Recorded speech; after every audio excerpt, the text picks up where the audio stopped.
is this that we're sampling here? This is Brad's, right? Crown XO. Crown XO. Brad, we just wanted to say thank you so much. If you'll please bring us another bottle. This one's almost dead. Thanks you so much that you're not here and we're enjoying. Yeah, if he was here, it would be dead. There wouldn't be any more for anybody. It would have been enough. You know, Alex, Johnny's missing out. That elk steak tonight was pretty good. Very good. Now, one thing Still Lucas trying can to do, perfect that. you did a good job, man. I can tell you that. Well, actually, Johnny's hog, though, that We had sausage, man. Partake a little bit of that. Well, I've got a picture, so I'm going to rub it in. I'm telling you that. There you go. Make him pay. Picture's worth more than 1,000 words. Exactly. Well, you guys know what you want to do. Eland Safaris, Craig Boddington endorsed outfitter program. Okay, who's breathing heavy? Quit breathing heavy, Lucas.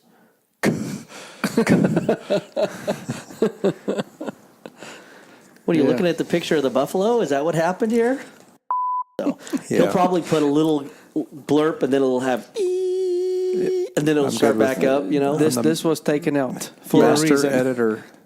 No wonder he's a master editor.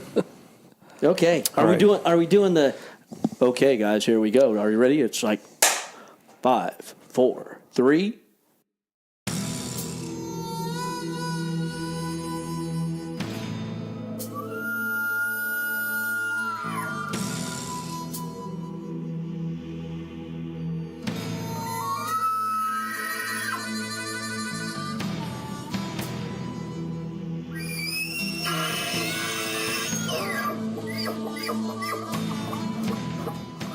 Welcome to the Rna Outdoors Podcast, fueled by Ripcord Arrow Rest and First Light Hunting Apparel.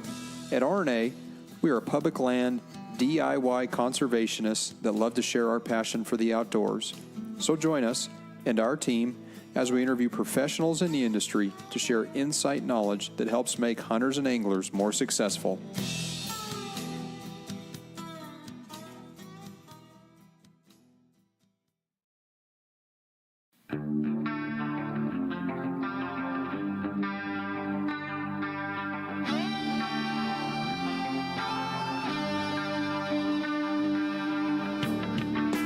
Hey listeners, subscribers, and fellow outdoorsmen and women.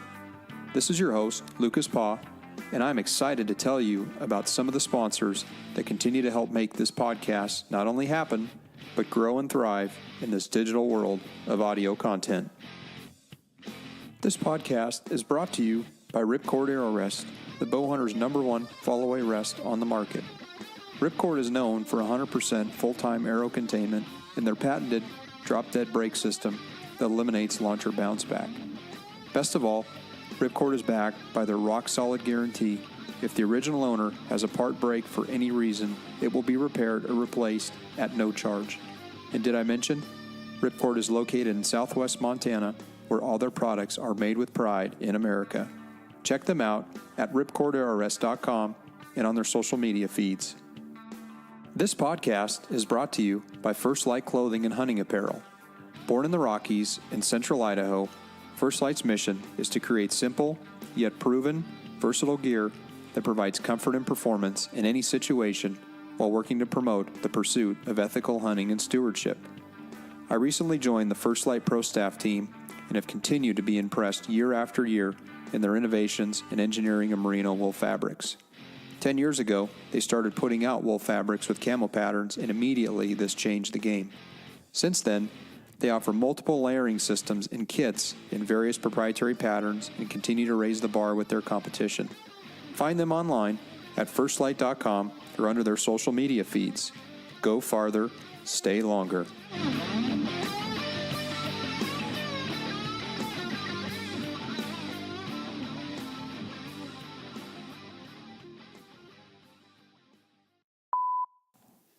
And welcome back, everybody, to the Rna Outdoors Podcast. We're sitting here in the man cave in El Paso de Robles. Senior host Lucas Paw here. And it was funny, I was looking at the wall space here, and I've noticed I've got a few pictures on the wall that probably need to be replaced by some African Definitely. safari animals. Definitely. You know which what is I'm really thinking? only fitting for our discussion tonight. I think what we're going to have to do, Lucas, is we're going to have to rearrange. Those two are going to have to come over here. This stuff's going to have to go.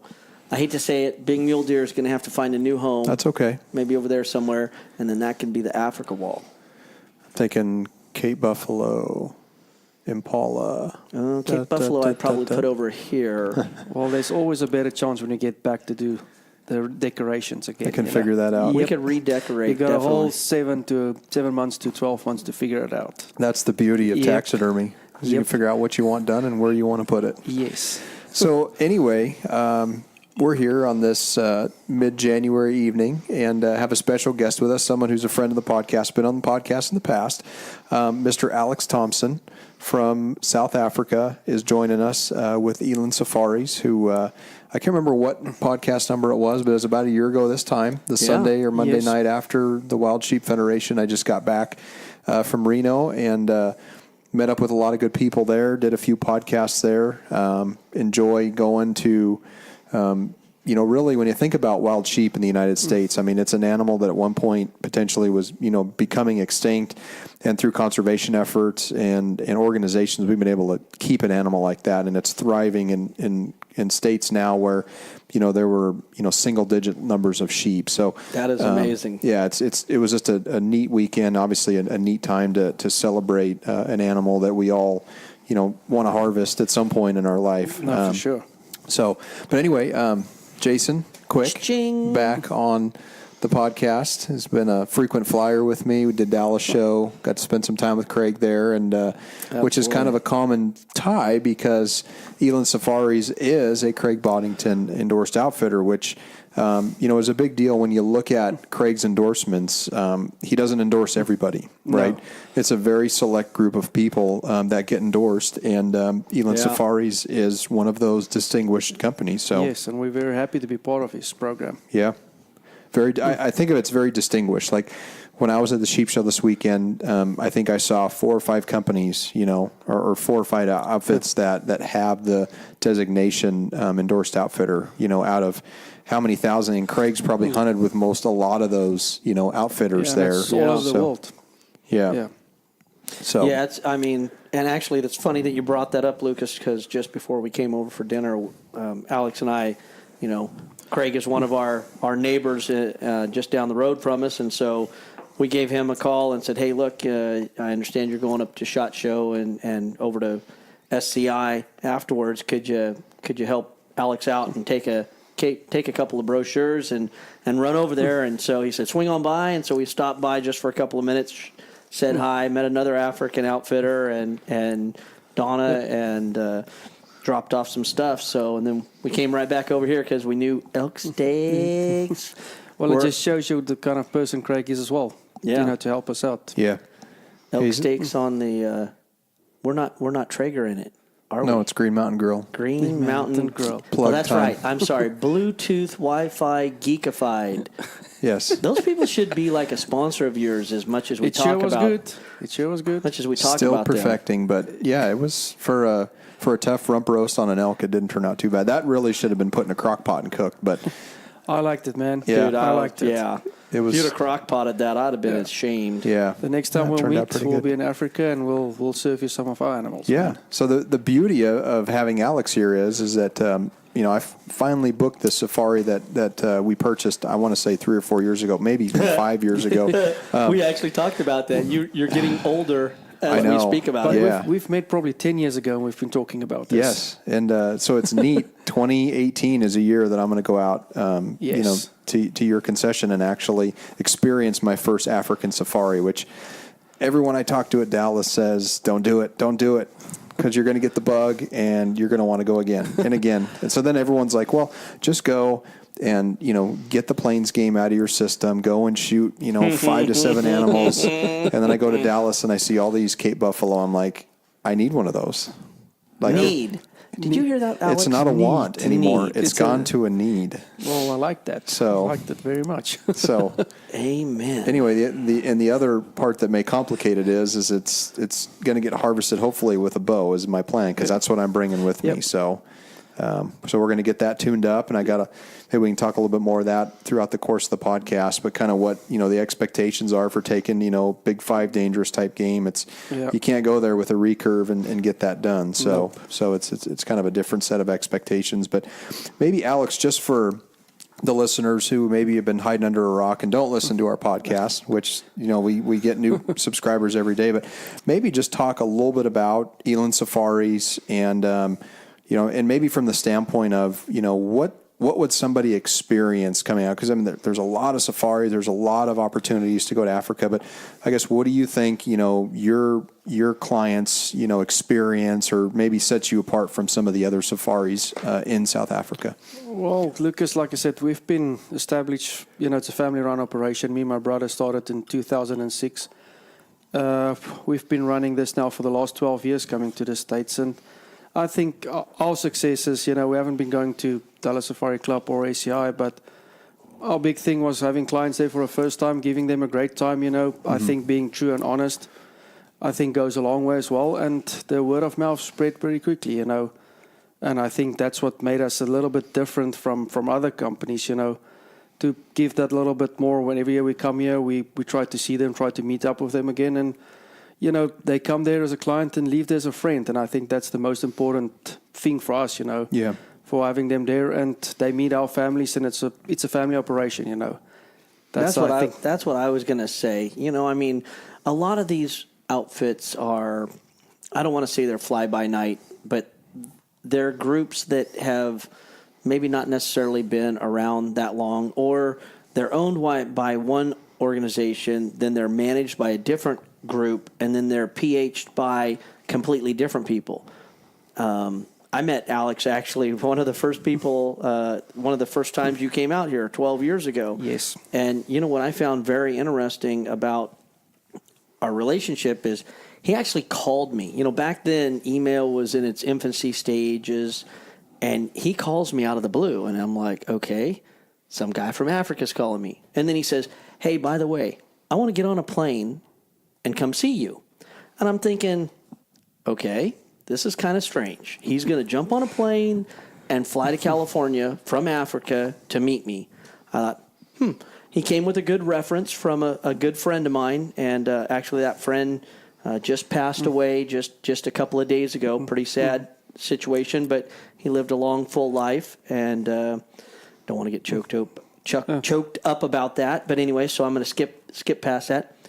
Here's the funny thing. I don't know how many times I've had outfitters or people say that they were going to do something, and let's be honest, in today's society, 99% of the time they let you down. Well, guess what? This guy jumped on a plane, and within a couple of weeks was in California knocking on my door.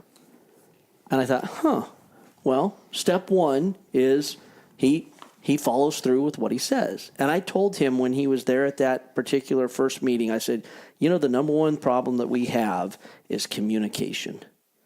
When you say something to somebody, you need to mean it and you need to follow through with it. Mm-hmm. And I told him that. I think you remember that conversation. Yes. And what I found very interesting is from that day forward, I've never had him ever tell me something that he hasn't followed through with. And to me, that is beyond unbelievable. And the beautiful part about it is he will straight up tell you. If you ask him a question, be prepared for the answer, because he's going to tell you what it is. And if he doesn't know it, he'll tell you he doesn't know it. And if he can't make it happen, he'll tell you it's not going to happen. And to me, that's more than you could ever ask for in a best friend. Well, thank you, Jason. All I could say is, we couldn't have, wished for a better, first-time person to meet, to take us forward and, to build a relationship. But I think we passed that. We family, we friends, and amen. And I think, like I said, we talked about it this last couple of days about especially the kids. How we grew up from where they are, where they were, to where they are now.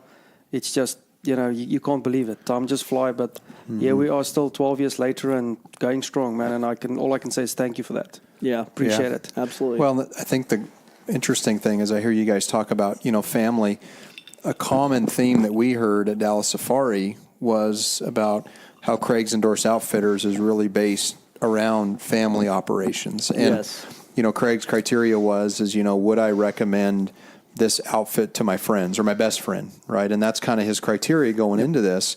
But, we talked to a few other companies that are in the endorsed program, and they're a family, tight-knit, close operation. And I'm looking through your flyer here, and I'm seeing you, I'm seeing your brother, I'm seeing, obviously a family operation. And for most people that, fly out of the States, the different countries, I mean, that's something that most people want to experience is having a family operation where, you meet everybody and it's, it's just down home and important, and that's important to people. Yeah, well, I think, Lucas, that's how we started. Like I said, it's a family operation, and we want clients to come there, become friends. We're not going to tell them, do not go in the kitchen, do not do this, do not do that, And like I said, with our kids as well. And over the last couple of years, I can tell you, it's not becoming a guy thing anymore. It's more and more becoming a family thing coming over to Africa. If they can afford it to bring the kids, they do it. But there's more and more wives coming with the husband. So, and like I said, they have brought their kids with. So that's what we want. We're a family operation, and the more we can, give something back to a family, we feel we accomplish something. So part of what we want to do is, we obviously want to brag a little bit about your operation, because I think that's important. Part of what we want to do is obviously, market what you guys are doing. It's a great thing. Again, endorsed outfitter. So as being, and I'm thinking even in my shoes, as a first-time experience, maybe explain the experience that the hunter gets. So from the time you pick them up to taking them out to the ranch, and just how does that experience kind of evolve? I think you touched a big point. A lot of people ask us, what's going to happen when they arrived in South Africa? Well, first of all, we will be there. Doesn't matter if you arrive late at night or early morning, we will be there.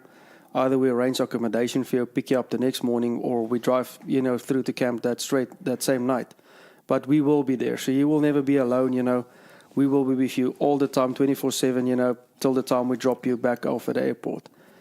The thing is, like I said, I think South Africa, everybody think it's really hard, but it's not that hard. And we try to, to fit into your schedule. A lot of people tired getting there the first 2 days, so we take it slow. Mm-hmm.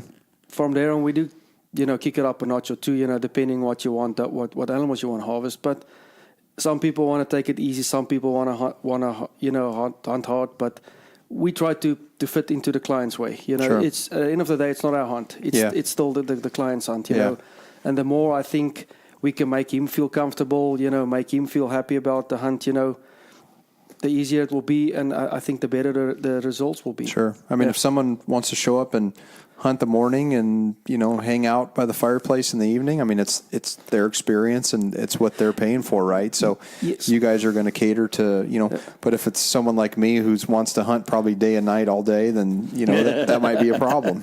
Nope. On my checkbook, but on you guys, it's going to be great. I will tell you, being from California where we're not allowed to hunt really at night, that is an experience in itself that I find it thrilling, right? It's not something that we get to do here.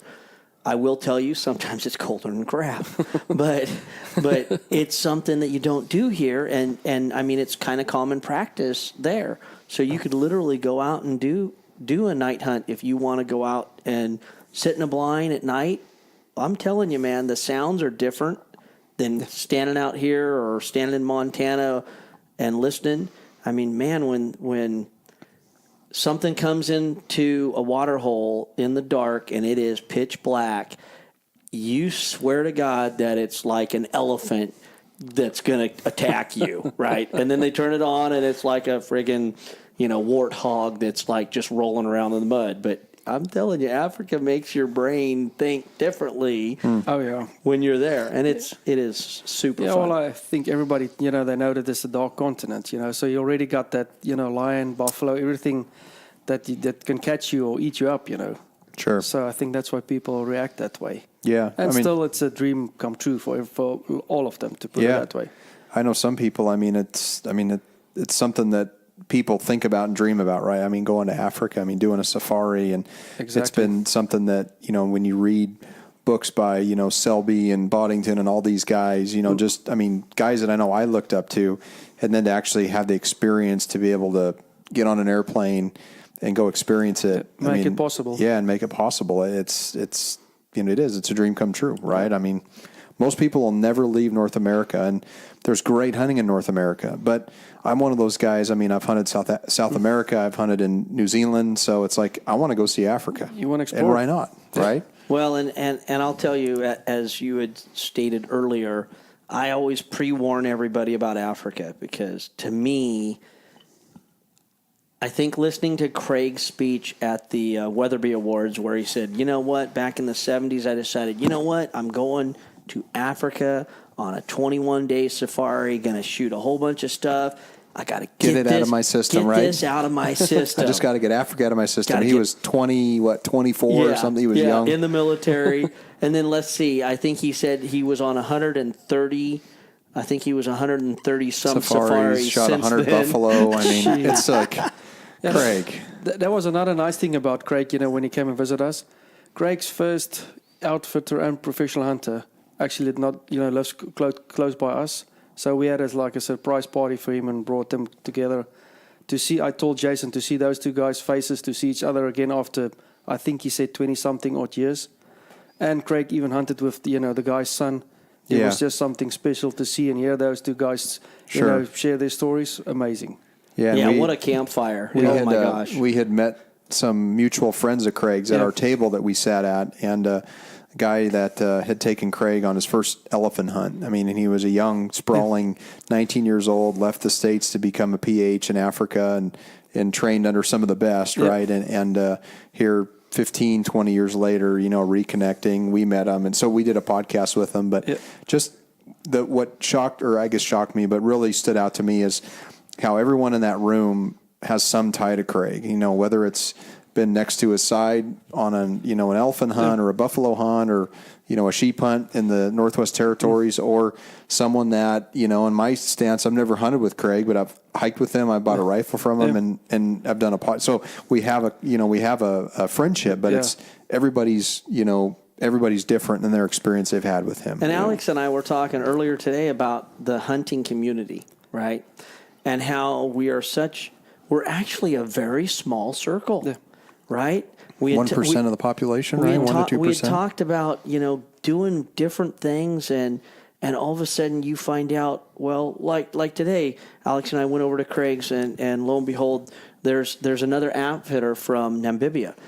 And I look at Alex and I'm like, what's wrong with Alex? I mean, he's like all like googie-eyed, He's an African outfitter, and this guy's an African outfitter in a different country, and we leave, and Alex like, oh my God, do you know who that guy is? And I'm like, Brenda Craig's? And he's like, no, he's like the man in Namibia. And I'm like, wow, okay, well, I had no clue, But it is such a small circle that we all live in.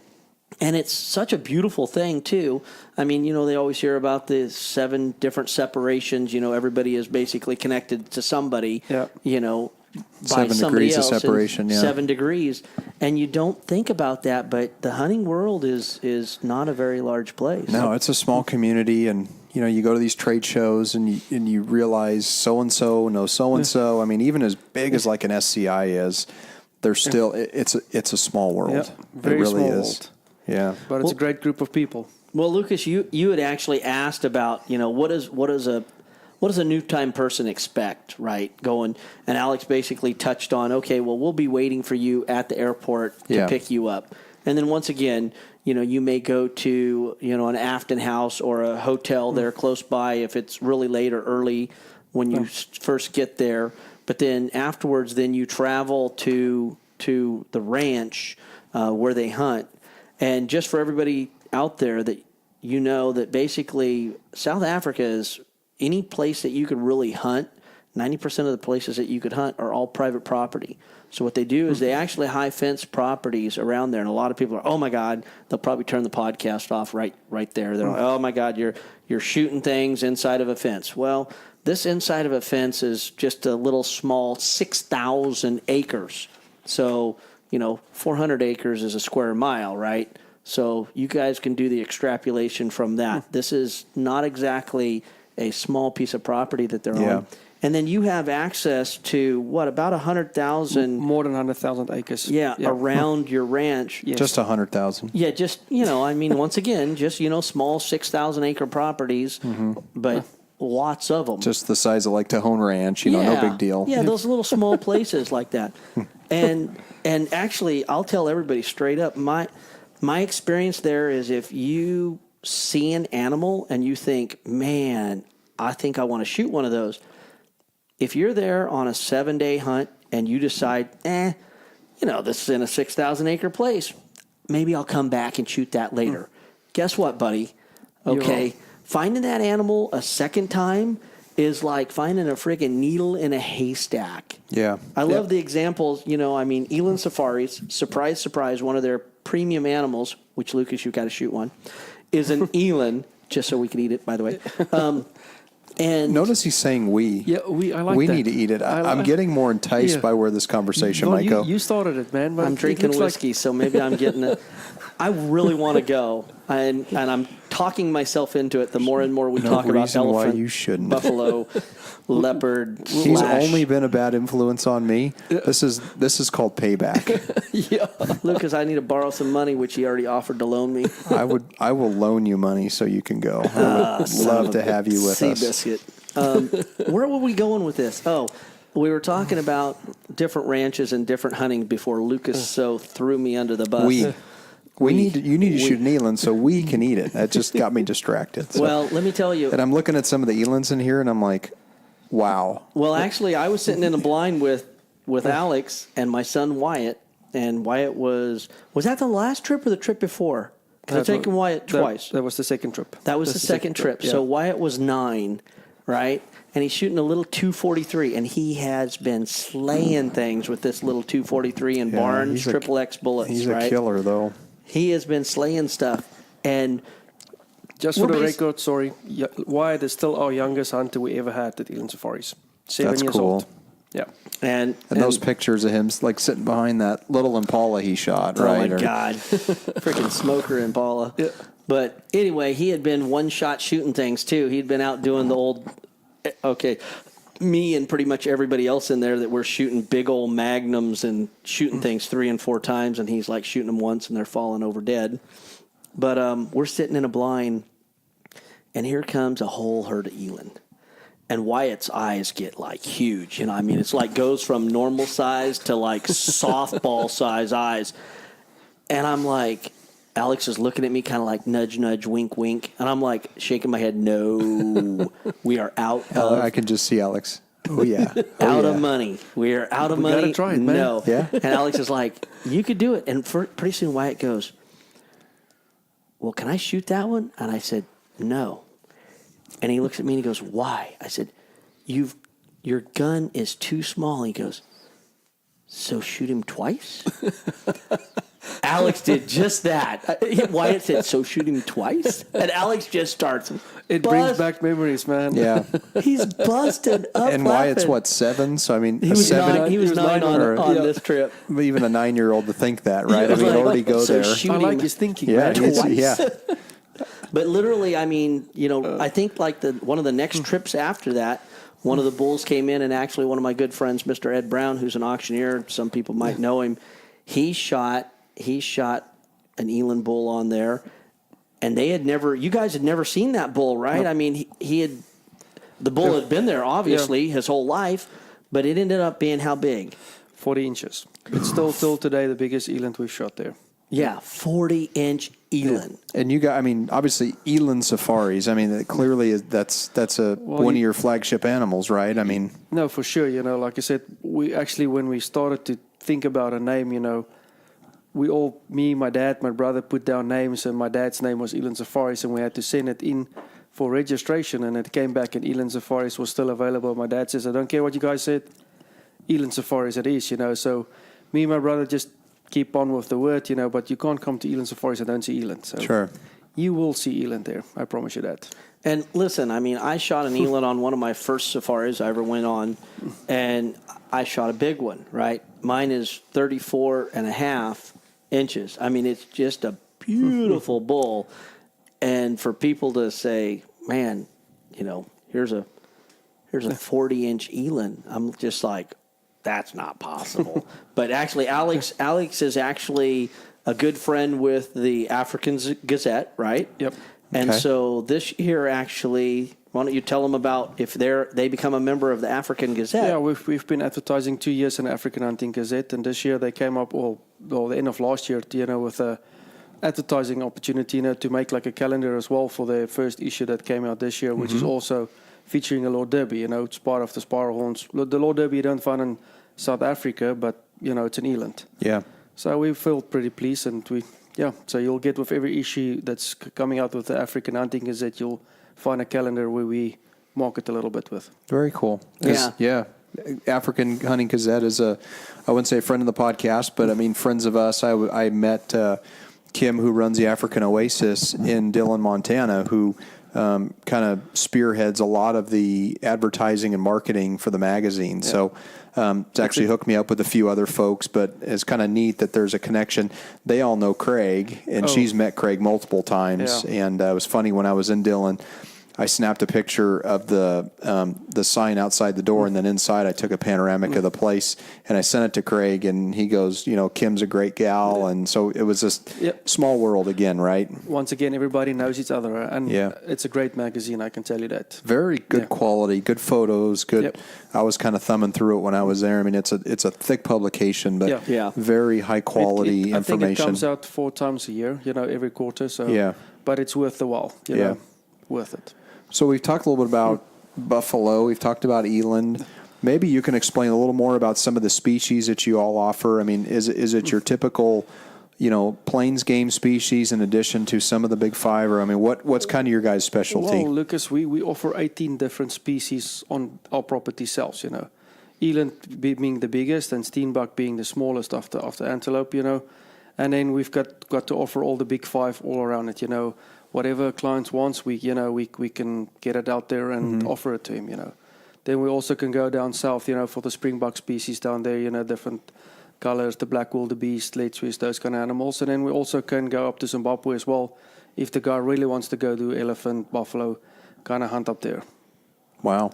So we've got a vast variety of things we can So the offer. buffalo hunts wouldn't necessarily be within your 6,000. It would be outside of... Like I said, once again, we've got different concessions we can go for that. And that's where we'll probably go for the buffalo. And that's buffalo just keeps coming back into the conversation. You are a bad influence because I was not going up until a couple of weeks ago. And then I started thinking about it. And now I'm starting to go we instead of you. I mean, how much fun will we have? I mean, all of us in camp. Oh, boy.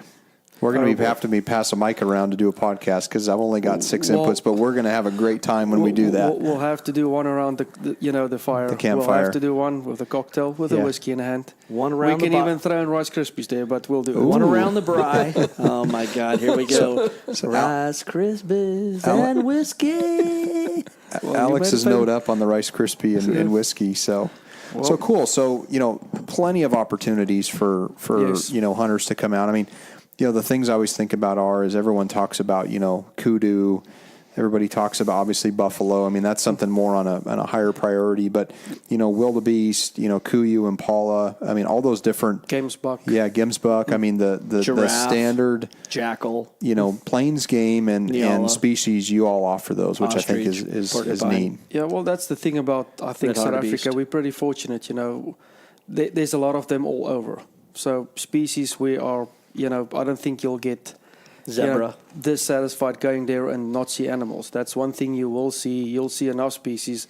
It's just up to the client, what he wants to harvest or not wants to take. But animals he will see definitely. And that I mean, from being a California kid, where let's face facts, if you're a really good hunter, you're killing $1 or $2 a year in California, shooting a few birds, maybe killing a turkey, maybe a hog. Yeah. Very seldom ever draw an elk tag or a sheep tag. Yeah. But, it is a different world in Africa. And the other thing that I always tell everybody, the beautiful part about Africa is in the United States, okay, if you want to go to Colorado and go hunting, you go to Colorado, you buy a hunting license. Once you get there, then you buy your deer and elk tag and maybe an antelope tag. You know, while you're there, you may never ever see an antelope. Yeah. You may never see a legal mule deer. You may never see a legal 7 elk. to 10 days, right? Yep. And then you may end up back home with a great camping trip. Okay? In Africa, it's just the opposite. You go hunting, and if you see something that you like, you can shoot it. And I'll give a perfect example. I had never wanted to shoot, basically a bush buck. And then all of a sudden they're like, somebody said, hey, look, you should try bush buck hunting. And I'm like, okay. So I went for 3 days bush buck hunting on my first trip. And for 3 days I kept seeing them, but I never got an opportunity. And I never killed one. Well, guess what? I didn't have to pay for it.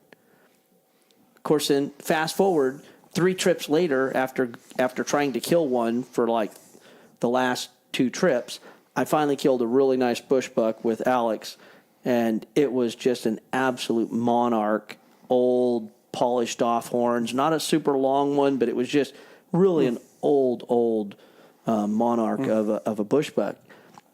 And then I'm like, okay, after that, it was like bush buck to me is like hunting blacktails in California. It's like a real pinnacle, and they live right on the Limpopo River. They'll bark at you, and they'll jump up from 10 feet in front of you in the thickest, nastiest crap and run like hell.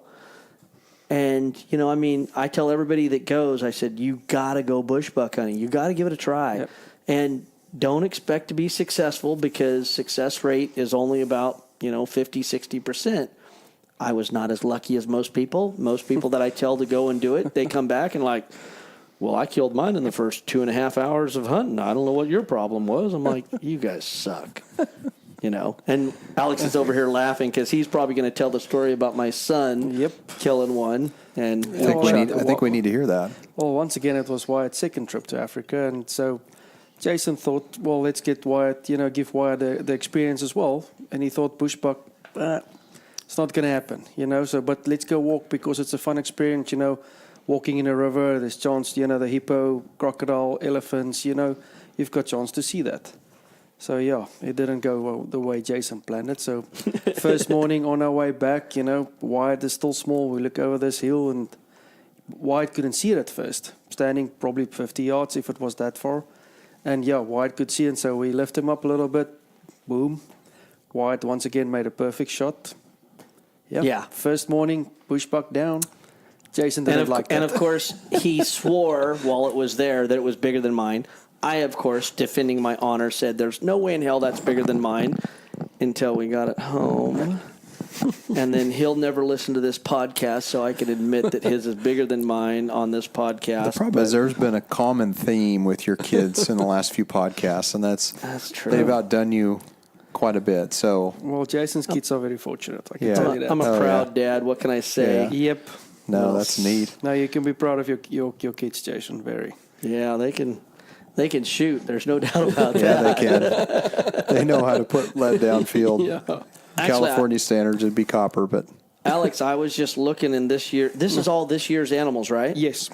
Man, you have got some incredible animals in here. And I was, of course, flipping through here for bushbuck because that's once again one of mine. And you've got like 3 or 4 in here. I think there's 6 total that I counted, but there's 3 or 4 that are absolute freaking smokers. Yeah. So I'm guessing that the bushbuck population around your area is doing really well. No, Jason, we're pretty fortunate here. Well, we hunt most of our bushbuckers on, other concessions right on the river. Like I said, it's bordering, South Africa and Botswana, and the middle of the river is still South African side. So we walk up and down. It's a beautiful place. Like I said, hippos, crocodiles in the river. Chance to see elephant, because they're also coming up and down there. Wow. And like I said, I think we Limpopo are known for the the good genetics and stuff, but we're pretty fortunate with the areas we have that it's only us hunting there, nobody else. So I think that's why we can take off that kind of quality. The other animal that really pops out at me, we've already talked about Eland, but is one of my favorite, and that's the Kudu. And I have to tell everybody, and Alex will probably show Lucas after this podcast a photograph, but Alex has got an animal that actually is on his property that he is not allowing anybody to shoot. Yep. It's like pretty much anything on his property is fair game except for this one animal. Yeah. And it happens to be a kudu. And Lucas, just so you know, this kudu's young, but we're estimating his width, tip to tip, at over 50 inches wide. Yep. And what's the reason for not harvesting? Oh, well, everybody is looking for a white kudu. You know, the wider the horns, the just more impressive it looks like. And we saw this young bull a couple of years ago. You know, he's got potential, and like I said, we darted him. You know, a couple of years ago, measured him, and he was like 53.5, but he was over 50 inches wide.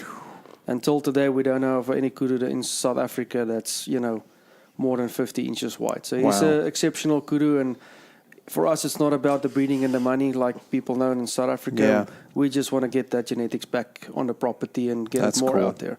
So we estimate him around about 56, 57, but yes, he's more than 50 inches wide. But I mean, at some point, he's going to go on regression, right? Where he's going to be too old. And we think we've still got another 6 years out of him. So, so we're looking after him. Yeah. Well, that's good. That's good management. He's phenomenal. Actually, he was there a couple of years ago when I was there, and it was funny because we actually had a conversation about him, and he was a really young bull that just literally shows up on a trail cam, right? Kind of one of those, you know, kind of like what you and I were doing when we were in Arizona. You're running trail cams all over the place, and you're like, oh, man, that's a kind of neat area, and this is a kind of a neat bull, and, oh, man, wow, look at this. And then we found what we called our trickler bull, backup bull, and we're like, dude, this is a beautiful bull, but he just needs 2 or 3 years. Well, the beautiful part when they own their own property is, guess what? They could manage their property for that particular opportunity. And I'm sure you're looking through some of these photographs right now, and you're like, holy crap, look at that kudu. Holy crap. So he has some phenomenal kudu on the property. And I've seen your kudu. I mean, it seems like one of the standard, more higher-end animals that a lot of your clients, I'm sure, take as a kudu. Well, I think everybody that goes to Africa, you know, except the buffalo, lion, those kind of thing, if they talk about plains game, kudu is number one on their list, definitely. Yeah. So we're looking, you know, like once again, Limpopo is known for, you know, good quality, you know, good genetics. And we make sure, you know, when we hunt kudu that we're looking for the older, bigger bulls, you know. We don't want to shoot any young ones because they still have a couple of years to go to get into a very, very big bull. Well, and I got a problem because that's on my list too. Yes, then you have a problem. Yeah. Mr. Trump, we need you to fix the tax brackets again for us so we could Supposedly, you're supposed to do that for middle income.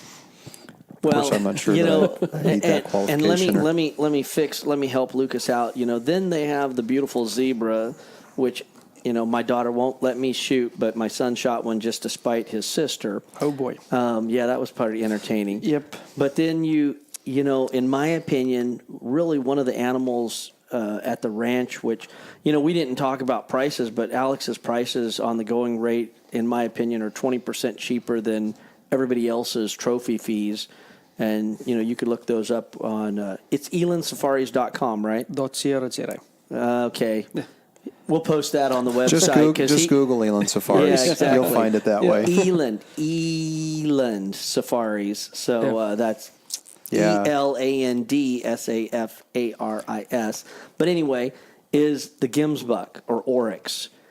And, you know, actually we had a friend, Rod, over earlier today, and Rod was just like, you know what? You know, I hate to say it, but out of all the animals that I saw in Africa, man, the Oryx is just absolutely incredible. I mean, the black and white and gray look to them with the big, long, straight horns.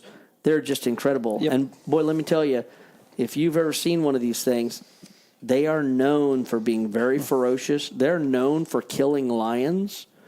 They are an absolute crazy animal. In fact, Alex, when I was there the last time, you had said one of them had a broken off horn, and he was a problem. He was killing other animals, right? Gemsbuck and waterbuck are very vicious when it comes to you know rut time, and we try to take them off, you know, especially when they've got a broken horn, because when fighting they slip by, and then, they punch each other in the stomach on the side. So, but gamesbuck and waterbuck, we do take off.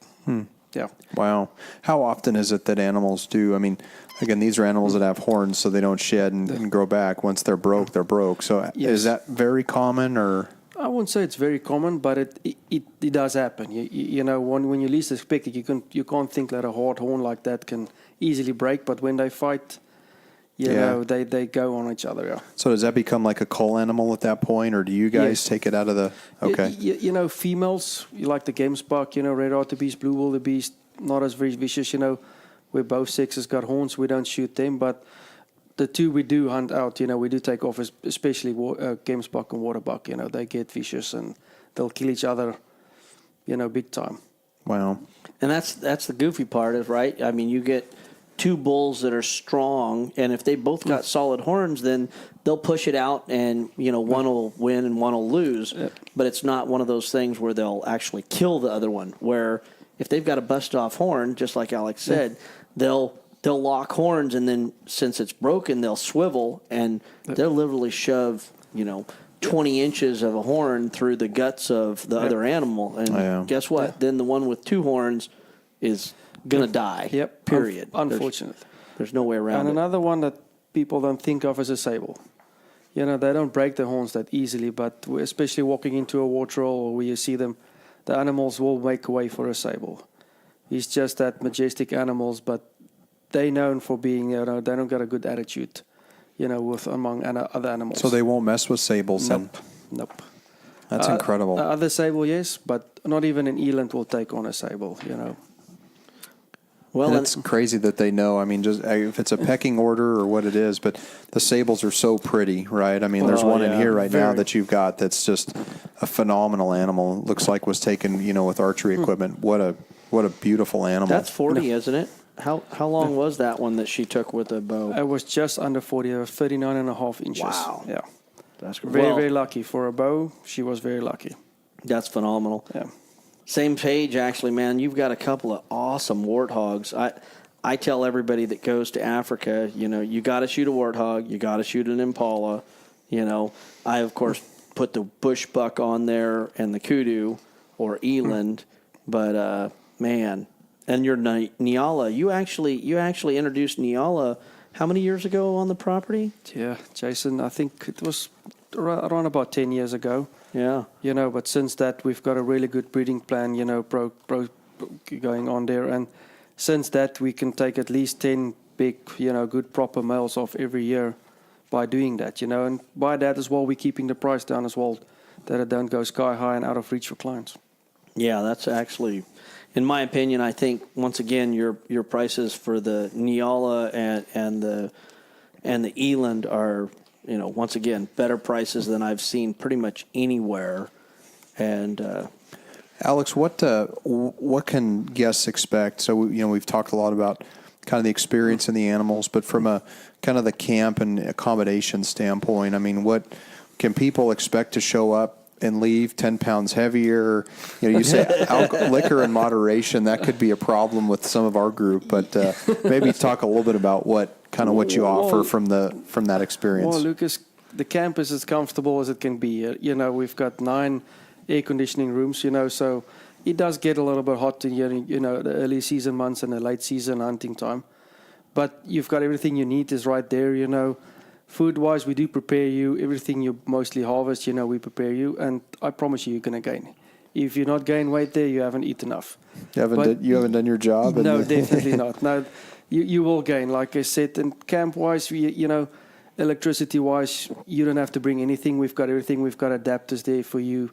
You just got to pitch up, come there. We've got Wi-Fi ability also in camp, because these days you need to communicate back with your family just to say you're fine, or send your friends some pictures what you've done. Sure. But I'll think the most important asset we've got in camp is at night the fire. There's nothing you beat, sitting, it's pitch dark, it's quiet, and sit around a campfire and have a cocktail. And I think that's where everything happens, Sure. A lot of the memories and the stories. That's what it's about, And I'll add to that. I mean, basically what I find so awesome about the camp is after you've gone out and, okay, everybody's together. Say there's 5 different groups of guys, right? 2 people in each group. And in the morning, dark 30, poof, we all go different directions. One guy goes off to the river to hunt, 2 guys hunting on the property. Another guy swings over to try to, find a sesame at a different property. You all go different directions, and a lot of times, if you're hunting on the property, you'll come back at lunchtime to have a bite to eat, and then maybe a siesta. If you're hunting off the property, a lot of times they'll take like a food with you. They'll set out a camp and you'll eat lunch out in the field, and then you'll hunt the evening and then come back in. But the beautiful part is when you come back in the evenings, they wait till everybody gets in. And the neat thing about that is when everybody gets together, then we all sit down and we have a common meal together. And they have a really beautiful common area where we'll, ahead of time we'll sit around a fire and have a drink. And, of course, what happens? Everybody starts talking about what happens. Then you go inside. You basically have a meal. They have all the drinks that you want in a little refrigerator there that you can just come in and get whenever you want. And then a lot of times after the meal, we'll go outside, maybe take our dessert, a cup of coffee, and go sit out there. And it's so awesome because it never fails. Somebody's going to have a story about their buddy botching a shot, and completely missing an animal at like 20 feet, right? Mm-hmm. And then another guy is going to come up and go, oh, my God, well, he just made a 300-yard shot down a power line row that was just absolutely incredible. And then everything in between. And that's the best, is sitting around and seeing everybody's emotions and feelings. And, like Alex said, you're sitting underneath the beautiful stars. And the stars are totally different. They're in the southern hemisphere. So it's different stars than what we're used to seeing when we're sitting on a mountaintop in the Sierras or in Colorado or Montana. Yeah. And it's different. I mean, it's just one of those cool things. No different than when you flush the toilet, the water goes the wrong direction. You're like, what the hell's with that? Southern hemisphere. Things are all opposite. Yeah. So that's neat. Well, once again, I think, Lucas, the best way is to get your ass on a plane and get there and experience it yourself. But I promise you won't be disappointed. I'm looking forward to it. One of the things that we were going to kind of touch on is I'm going to plan on bringing my archery equipment. So, most of the plains game probably pretty thin skin, like a lot of our animals, like in the summer times here. But when you start getting into the bigger game, the stuff that requires the higher caliber, the 375s and the 410s and stuff like we were talking about earlier, kind of what's your minimum expectations for an archer coming in who may want to like harvest a buffalo as an example? Well, Lucas, I think we touched base on it earlier. Like I told you, the heavier the better. And I think that's what. Well, Jason also will agree on me. Even with the rifle, it's just the heavier the better. The animals are tough. Africa is known for that. Especially on buffalo, I will say the heavier you can go on your arrow, 2-blade for sure. Mm-hmm. No mechanical, no 3-blade stuff like that. And practice. 40 yards at the most. We won't go any further than that because it's a thick-skinned animal. They've got a reputation, of killing people. So, but practice to putting that shot in a perfect, place. Sure. I think the neat thing for us, Lucas, and you already know this, is, come on, in the States, we know that we shoot a lot further than most other places. I mean, I heard Randy Ermler talking about he shoots no more than 60 yards, but he knows of a lot of people that practice at 120 yards. I mean, with archery equipment, that's just insane, right? Well, and even says he stacks arrows at 100 yards, right? Exactly. I mean, he's proficient at it, but he doesnent do it in the field. Correct. Right. So same thing with Africa. That they want you to practice and be able to shoot proficiently at 60 yards. But the reality is they're going to actually put a limit, and they're going to say, we want you to shoot this animal at 40 yards and under. So we want you to shoot, I mean, you and I were talking earlier, we want you to crank your bow up to 78 pounds, Mm-hmm. Really 80 is even better if we can edge it out and get it just a couple more pounds higher. And then ideally, we're going to go away from the really light arrows where you could shoot 320, 330 feet a second. and we're going to slow it down to probably shooting, 290 to 300. But we're going to also, you're going to take You're going to add 200 to 300 grains, on your weight. I mean, your you're going to be. Your shaft is going to be, what's your average weight now? 300? I'm in the 400. Oh, you're I'm in the 450, already? but I mean, I'm going to want to probably almost double that, right? Definitely. With heavier arrow, probably a 12 grain arrow with 125, maybe 175 grain head. Yep. Brass inserts. I mean, the whole nine. Yep. Yeah. Longer arrows, maybe even, right? So you get a little more energy. Well, and the silly part is, we've talked about this before. You look at the olden days. I mean, a lot of times in the olden days, they'd take a shaft and put another shaft in it, or take the shaft and fill it full of salt, right, to make it as hard and stiff as possible. And then, as Alex said, he wants you to shoot a 2-blade thing. Yeah. Well, we know, you and I know, a heavy 2-blade, if it catches wind, I mean, holy crap, it'll go all over the place. Yeah. Once again, another reason to keep it under that 40 yards, because these buffalo, their ribs, Alex, their ribs are like 2.5 inches wide. Is that correct? They're very, wide. And like I said, the gaps in between is very narrow. And that's the thing what you want. Sometimes they say buffalo's ribs close, the entering wool. And that's not what you want. That's when you want the 2-blade to straight, cut straight through it. If it eats the bone, it will still go through and penetrate. Mm-hmm. Is it true that a lot of the organs on some of the African animals are a little farther forward versus, some of the... 100% true. Yeah. When you get there as well, Lucas, we give every client a little bit of a shot placement book to show everything, where the vital organs sit. And we show them a DVD as well, when we did, all those, check the rifles, checks the bows, to come sit down and check that DVD. Mm-hmm. To show them we weren't lying, this is how it's going to be and this is where you're going to need to shoot. Which is, I think, so important because, most of us are, behind the front shoulder. Yep. I mean, that's the vital area. In the triangle, right? Right, yeah. And that may not always necessarily be the case based on the anatomy of the animals in Africa. The only African animal that the vitals are a little bit more back, like almost, I will say, like here is the lion. But other than that, up that front leg, you punch it in there. And speaking of lion, pretty impressive lions taken on your properties too. That lion is awesome, dude. Well, lions is a touchy subject. Sure, absolutely. All over since the whole Cecil case. But BS. Yeah. So, but we still do it. We offer it as well. Once again, you can't export it to the States. Canada, Mexico is still available. Sure. So, like I said, whatever clients' needs is, we can offer it. That lion that you have in here is just phenomenal. And, I've actually been on a lion hunt with you. For the haters out there, you could just turn your microphones off right now. But, I did go hunt a lion, and I'm proud of it. And hopefully the money that I spent helped raise, a whole new pride of lions.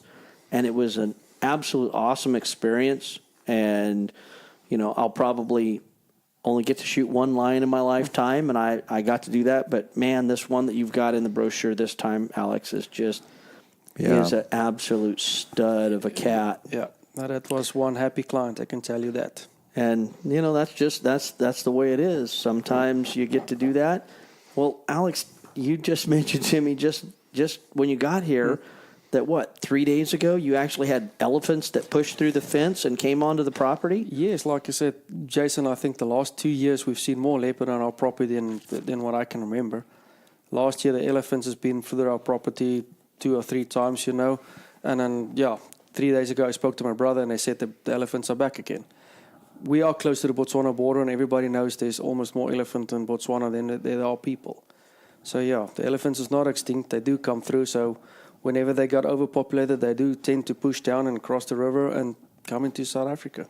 And for those people that don't understand, an elephant weighs approximately how many tons? 10 tons. 10 tons. Okay, yep. So let's give this some perspective. You've got a big elk that weighs 600 pounds. So 10 tons is 600 pounds. That's like 30 to 40 elk, right? In one animal weight size. Okay, that pushes through your property and takes, 50-year-old trees and pulls them up by the roots to eat the tops out of them, and wrecks every fence that they come in contact with. Yes. Regardless of whether or not you spend $10,000 on it or not, they don't really care. They just walk through it. Don't stop them. And then pretty much do whatever the hell they want. Yep. They go to your water hole and they step on your electric system that actually pumps water into it. Yep. Well, guess what? You get to buy a new system. And people that are like, oh, elephants, they're endangered. You guys are listening to friggin' PBS, and those people basically want you to believe that there's no elephants in Africa. And Alex and I know firsthand, Kruger Park's holding capacity should be around what? It was 8,000. Around 8,000 elephants is the holding capacity for Kruger National Park. Yeah. And the count that they did, which is like 30 years old, was like 30 some odd thousand. Yeah. And we're pretty confident that there's what, how many?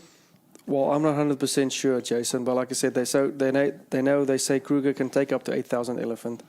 There's way too many elephant at this stage, it's overpopulated, it's taking out everything, it's breaking everything. And sooner or later, everything else is going to suffer because of that. And, when I went there the last time with one of your guys, the crazy thing is that's, of course, the attraction, right? Yeah. You go there to see elephants. Definitely. You drive around every corner and here's elephants. Yeah. Well, what was weird is we were driving down the road and all of a sudden I look and it's like, crap, everything for like 200 yards is just destroyed. And I'm like, hey, what's going on? This is really weird. It looks fresh.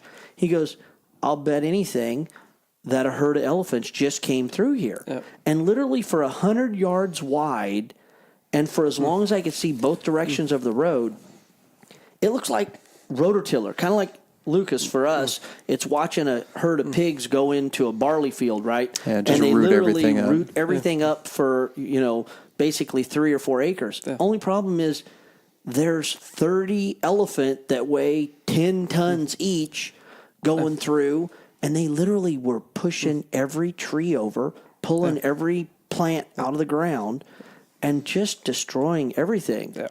And, the common saying, when everybody was talking about the Cecil issue, what's funny is in Africa, the saying is, if it pays, it stays. Yep. And if it doesn't pay, then no offense, the people that are local there, they poison them. Yep. They shoot them on site. Poach them. If you could imagine you have a Poaching. 50-acre ranch, right, that has all, let's just call it citrus, which isn't true, but they have an orange farm. You have 50 acres and your whole livelihood's tied up in there, and you get 10 elephants that come in onto your 50 acres. They'll destroy everything. And they will destroy everything. Can you imagine you spend 10 years to get your trees to grow? You finally start making a profit. You owe the bank on your property, and 10 elephants come in one night and destroy your whole livelihood. It takes another 10 years to regrow it. But the problem is you still have the damn elephants. If you're lucky. Yeah. So, sorry, I'll get off my soapbox. We totally segued out of something. It must have been the whiskey. I don't see you standing on anything. Fault. Yeah. It's Brad's fault. The one thing I was concerned about is you do have a reference. You have Jason in here as a reference. Well, that's how I was going got through my the whole brochures. list. I'm like, yeah, I'd call him. No, I would never call him. No. Call Skip. Skip will take good care of you. Call a politician. Call David Rogers. Yeah. He'll take care of anything. Yeah. You better watch out. It's going to be Rna Outdoors reference symbol down here at the bottom is what's going to happen. Could endorse, definitely. Next year, definitely. Friend of the podcast. Yeah. Well, I know I can say on my behalf, I'm excited to go. I mean, like I said, this has been a long time coming, and we've been talking about this for many years, and you've always said, got to get you out. And it was just like, we're going to do it. We're going to lock in the dates. And I guess once you make that commitment of, okay, here's the dates I'm going, who wants to go, right? And you start getting a few guys. I had a bunch of guys, oh, yeah, I want to go. And, of course, your list of 8, gets down to 4 real quick. But, hey, we're going to have a great time. And now I'm hearing this conversation develop a little more through the night that I didn't know that was actually even an option, which I'm now even more excited about. That hanging out with there may be a we versus just an I in this situation. So hanging out with Alex causes bad things to happen, and my son is already pissed at me. I don't know if everybody noticed that. Well, Dad's got to have a little enjoyment too. He didn't get to pull the trigger last year, so no whacking and stacking last year for me, but this year's a whole nother year. Yeah. We just accidentally not put any of the kids in for any draws. Oops. Well, that's why they have points, right? Your turn, Jason. Your turn. Yeah, well, I'd agree. It's in July, actually. We're talking about going, the June 30th through July 6th, 9th, something like that. Yeah, 10th or 11th, I think. Yeah, well, 9th you're departing again. Yeah. So we're not doing any sightseeing. We're showing up, we're hunting, and we're having a good time, man. Yeah. Whacking and stacking, baby. Which means more time to come back and do it again. Yep. I'm pre-warning you, buddy. Well, it's like Jason said, yeah. I don't know how many. I have literally lost count. I keep saying it's probably 6, but it might be 8. I can't remember how many. But I tell you, just like Craig, I thought, oh, man, I've got a lot of aspirations. Want to go to a lot of places, but because Africa is one of those places that you go, and it's so game rich. Every time, every corner you turn around, there's a possibility of seeing something that you've never seen before. I still remember, Alex, it wasn't with you, it was with John, but I still remember the first time I was sitting in a blind, and all of a sudden this freaking thing comes waddling on by, and I'm like, what the hell is that? And later on, come to find, I took a picture of it. Later on, it's a porcupine.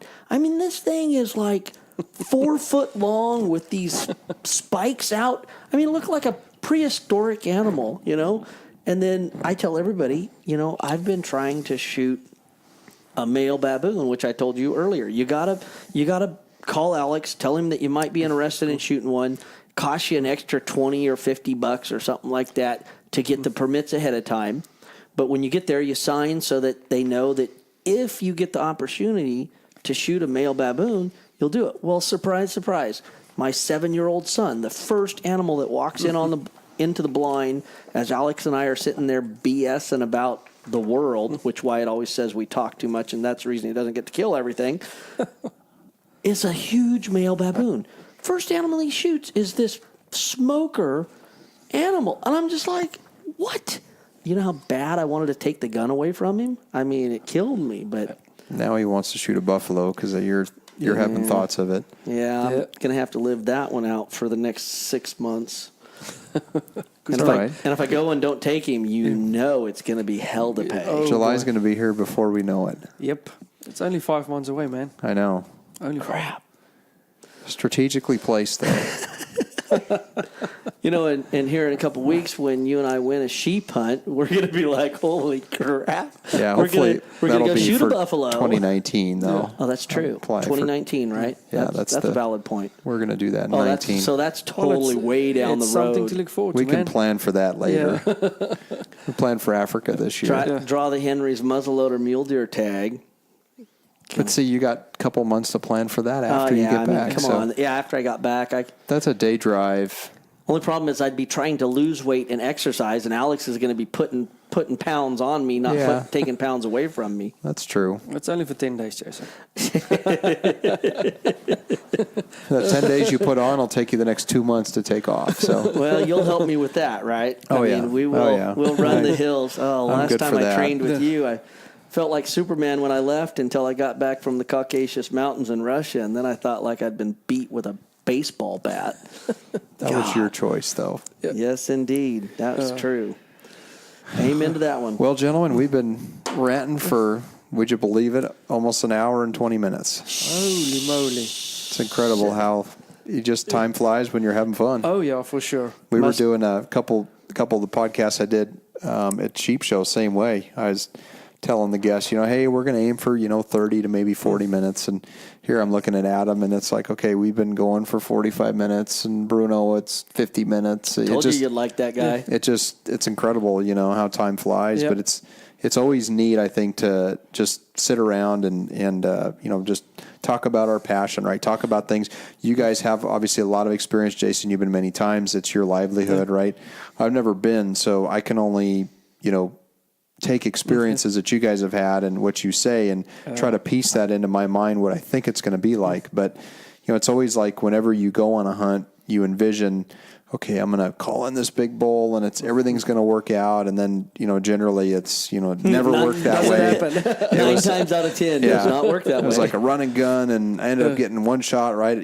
So you always have this vision, but it's the more you can hear experiences and what to expect kind of helps you, prepare, mentally for what to expect. So for sure. Well, Lucas, one thing I did find out about Alex that maybe you and I could start working on for one of his future trips here to the States is he wants to go shoot a wolf. Ooh. I mean, the success rate sucks. Let's face facts. But it's on our list. But he's here in January. But he's here in January. That's a good time. That's the time to go. So maybe we could plan a Idaho, Montana wolf hunt when he comes up. He's going to hate us because he's a thin-skinned individual. Well, I know where to get colder clothing. than shit. Yeah, we'll take care of you there. I know some guys who got clothing. Yeah, clothing. We'll take care of you on that front. No, I don't know, buddy. I hate to break the bad news to you. I'm not sure you're going to fit in most of my stuff. Lucas probably hook a brother up. Yeah, we could definitely.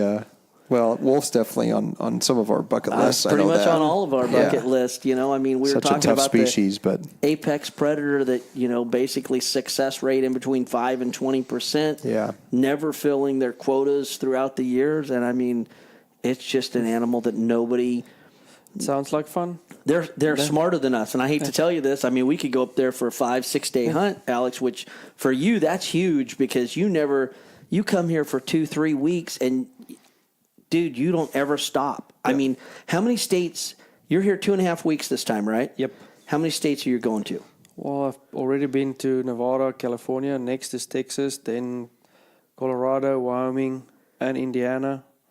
Back to Nevada, and then back to South Africa. Yeah. So, I mean, he's doing basically 6-7 states in 2.5 weeks. You and I do a lot of traveling, Lucas, and that's insane. That's a little excessive, but when you're here, you want to get, obviously the best bang for your buck while you're here and see as many people as you can. You try to see everybody. Unfortunately, you will not be able to do it, but you try to fit in as much as possible, Yeah. Sweet. Yeah. Wow. So after you leave here, you go to... Tomorrow morning is Texas. Okay. Yeah.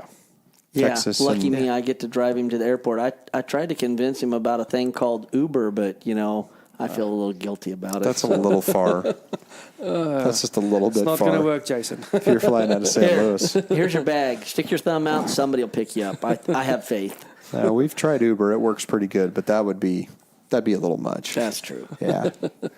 Well, cool, Alex. It's been great having you over. And Eland Safaris, guys. Yeah, great sharing a little crown royal with you, having a little elk steak, and just talking about, like I said, our passion and hunting. And well, thank you for having me over, and thank you for cooking dinner. I appreciate it, and looking forward to seeing you in South Africa in July, man. Yeah. So for those people that are still listening to us after all this rambling, Alex's website address is www.elandsafaris.co.za. And you could always email him at info@elandsafaris.co.za. And once again, if you guys want to go whack and stack some stuff and have fun, I tell everybody, you could go do this in Africa for a really reasonable price. Shoot 4 or 5 animals, get your feet wet, plan on your next couple of trips. Cheaper than you can go on a guided deer elk hunt in Colorado, and probably... by the way, not have nearly as much fun in a guided hunt in Colorado as you would in South Africa. Yeah. Also active on social media. I see a lot of your photos of, trail cam photos and also some higher quality photos you guys put on Instagram and on Facebook. So neat to follow you guys there and just kind of see, what's happening on the ranch. Well, I think social media is the way to go forward, so look us up. Happy to help. Well, hopefully the next time we see Alex and we talk to him is around a campfire in South Africa. That's what I'm looking forward to. I'll be waiting for the call, man. I'll be waiting for the call. And folks, that's a wrap. Don't get me in any more trouble than I'm already in. All right, Whack guys. him and stack him. And Thank you again, Lucas. put a Appreciate couple it, man. more in the back of the books, right? Alex, safe travels and good luck. And again, look forward to seeing you here in 5 short months. Yeah. It's already coming. Yeah, well, thank you, Lucas, and thank you, Jason. Appreciate it, man. Here's one to Johnny. Sorry you're not here, buddy. I know. Cheers. Sorry, Cheers. John. Cheers. Good night, all.